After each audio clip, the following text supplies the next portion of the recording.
Om Shri Sadguru Adhaneshwar Samarthaya Namaha.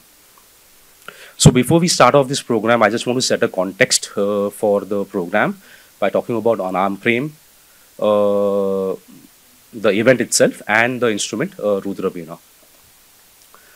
So talking about Anam Prem is not a sanstha or an organization. It is just a group of like-minded people who have come together, driven by a common set of principles and thoughts.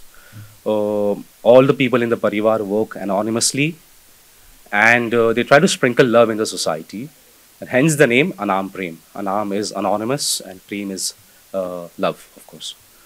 The Article 51A in our Constitution, in the preamble of our Constitution, states that we have certain fundamental obligations or duties as Indian citizens, and Anam Prem Parivar is single-mindedly aligned with these duties. These duties state that we have to take care of our Indian culture and be civil and courteous to each other in our personal and professional or public life. So Anam Prem, in alignment with this, usually every year on the auspicious days of major religions, has many events organized in many unique ways. Also, in conjunction with that, they for the transgender community, which is very marginalized in our society, unfortunately, they try to assimilate them into our into the main fold, and try to make sure that they are respected and cared for. Similarly, for the differently abled people, Anam Prem organizes many events through the year with the active participation of the people, so that their talents come out, and we can look at them. Actually, I can go on and on, but we also have a schedule at hand. So whatever I have talked about Anam Prem, I hope that has shed some light about the Parivar.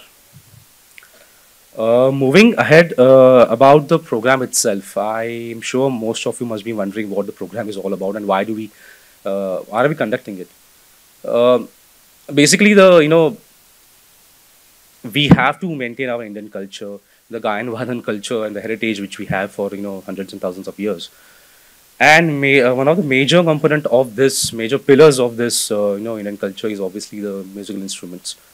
The Rudra Veena is actually a very ancient instrument, and it gained, it was at the height of its popularity in the Middle Ages. Unfortunately, what has happened is, in the current situation, the popularity of this instrument is gone down while competing with other instruments, and the Guru Shishya Parampara, which propagated this instrument to great heights, it's also declining for certain reasons. So the aim is that by holding such events, we are going to make sure that the instrument is revived, the Guru Shishya Parampara holds strong.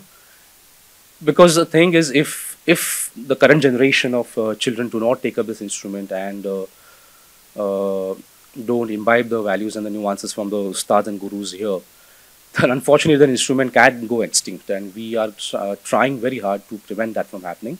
In fact, many children from the Anam Prem Parivar have already taken up this instrument, and we are very sure that the instrument will get restored to its prestige and pride. That is not the only reason we are holding Rudra Veena festival. It is often said that whenever, I'm going to read this out, it is often said that whenever and wherever the Rudra Veena's deep and pious stream of thoughts are heard, waves of tranquility and inspiration are formed, and warm and self-encouraging thoughts resonate in our consciousness. And the environment is charged with positive energy. And to maintain this positivity and peace, the Rudra Veena festivals are also held in the most iciest of regions by Anam Prem on our Indian borders. Talking about the instrument is actually a very ancient instrument. Another name for Lord Shiva is Rudra, which finds mention in the ancient texts. It is said that the Lord Shiva made this instrument while observing Goddess Parvati in a state of, when she was in a state of deep slumber, and he copied her physical form and made this instrument, and hence the name Rudra Veena. Another story goes that the king of Lanka, Ravana, who was a great disciple of Lord Shiva, made this instrument, and in praise of Lord Shiva, he named it Rudra Veena.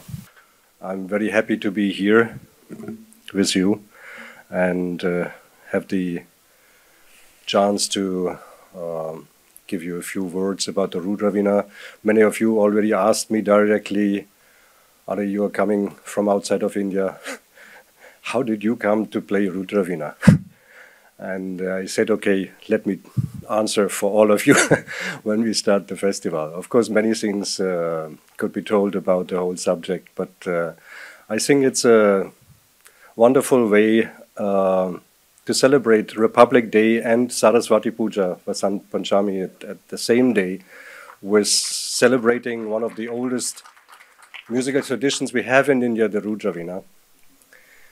I mean, many a times pointing out the far-reaching back history and tradition of this instrument, we call it the mother and the queen of Indian string instruments. And in spite of having such a wonderful title and such a glorious history, in most of the places where we go and bring the Rudra Veena on stage, for most of the audience, it is the very first time in their life they see it, at least live, not on the picture or in the museum. And it doesn't matter you come to Berlin, London, Paris, or even to Delhi, Kolkata. I think only place here in Goa, by now most of you have seen it already before. So that is a wonderful achievement by Anam Prem. I really congratulate for that. When I travel often in Europe, I'm even surprised having the Veena packed up in my box, and that people come to me and say, oh, you're playing sitar. Then I'm already really happy to see they know sitar. And then my general reply is, well, you're not totally wrong, but this is rather the grandmother of the sitar. Okay. And then they ask me, how is it playing this instrument and traveling and doing? And I say it's actually not so much traveling like with a grandmother, but more traveling with a dinosaur. Dinosaur? Why dinosaur? I said, both are difficult to move and to travel with, and both actually you find rather in the museum than in real life. So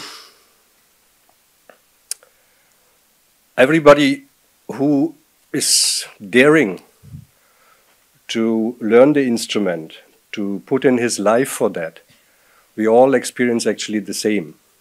When people hear that we devote our life to the instrument, there's a lot of appreciation.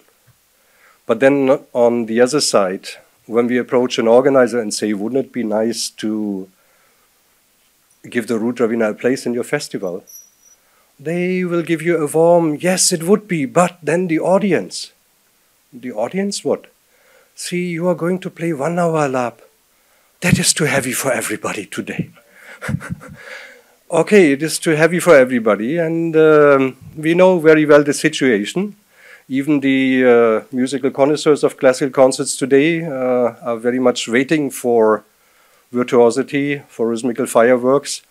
And in fact, of course, most of us, it's not only our children, most of us are struggling with what we call attention deficit. So what we too often can see, not only with the Veena, once the alap is starting, after 2-3 minutes the phone is out, WhatsApp is going, and if you have a very communicative listener, he even will start the call while the musician tries to make his call. Let me describe you the situation I'm finding in the West. Basically in a culture where most of the people don't know the instrument. Maybe they have heard it by YouTube and all the channels we have today, but they are not grown up with this culture. But there, most of the times, I don't have a Pakavach player I cannot find there, or we don't have the budget to invite some. So what I have to do there is to play a complete Rudra Veena solo concert. That means for 1 hour, Alap Jo Jala. A break and a second half, Alap Jo Jala, second rag. After that, people are still calm, silently sitting and waiting for more. Can you imagine that in India? I'm just telling that. So what is the problem?